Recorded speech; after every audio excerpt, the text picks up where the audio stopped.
মার্কিন যুক্তরাষ্ট্রের বিমান হামলার জবাবে মধ্যপ্রাচ্যে মোতায়েন মার্কিন সামরিক শক্তির উপর একযোগে তীব্র ড্রোন ও ক্ষেপণাস্ত্র হামলা চালিয়েছে ইরান।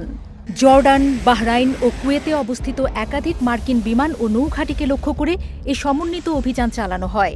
অপারেশন নাসর 2 এর আওতায় চালানো এই হামলায় 5টি মার্কিন যুদ্ধবিমান, কৌশলগত রাডার ব্যবস্থা এবং একটি সংবেদনশীল গোয়েন্দা তথ্যকেন্দ্র সম্পূর্ণ ধ্বংস হয়ে গেছে।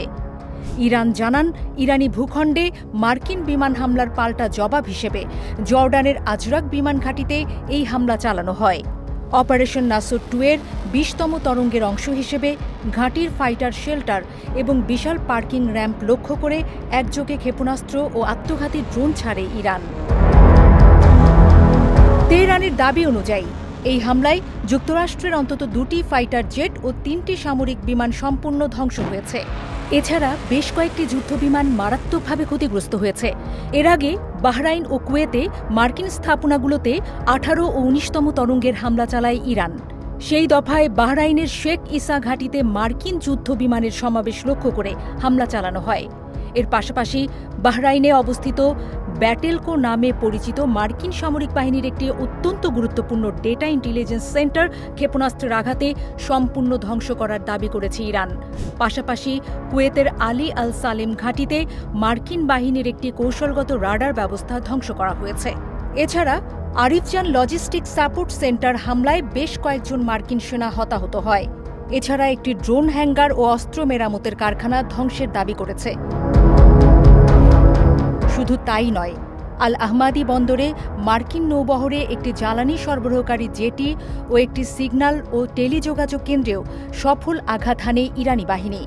ইরানের বিবৃতিতে জর্ডানের সাধারণ মানুষ ও সেনাবাহিনীর উদ্দেশ্যে একটি বিশেষ বার্তা দেয়া হয়েছে। মুসলিম ভূখণ্ডে মার্কিন সামরিক আগ্রাসনের বিরুদ্ধে ধর্মীয় ফতোয়ার কথা স্মরণ করিয়ে দিয়ে জর্ডানের মাটি থেকে মার্কিন উপস্থিতি মুছে ফেলার আহ্বান জানায় ইরান। ইরানের রাষ্ট্রীয় সংবাদ মাধ্যম তাসনিম ও ফার্স নিউজ জানিয়েছে, মধ্যপ্রাচ্যের আঞ্চলিক দেশগুলোর জনগণের প্রতি তেহরানের কোনো শত্রুতা নেই। এই হামলাগুলো কেবলই মার্কিন আগ্রাসনের জবাব। সরাসরি যুদ্ধক্ষেত্রে ব্যর্থ হয়ে মার্কিন বাহিনী এখন ইরানের বেসামরিক অবকাঠামো ও সাধারণ মানুষের উপর কাপুরুষোচিত হামলা চালাচ্ছে বলে অভিযোগ করেছে ইরান। আন্তর্জাতিক কোনো সংস্থা এই বর্বরতা থামাতে পারছে না বলেই ইরান কুরআন নির্দেশিত আত্মরক্ষার নীতি মেনে পাল্টা আঘাত করছে। সেই সাথে মার্কিন ঘাঁটি পরিচালনাকারী দেশগুলোকে সতর্ক করেছে আইআরজিসি।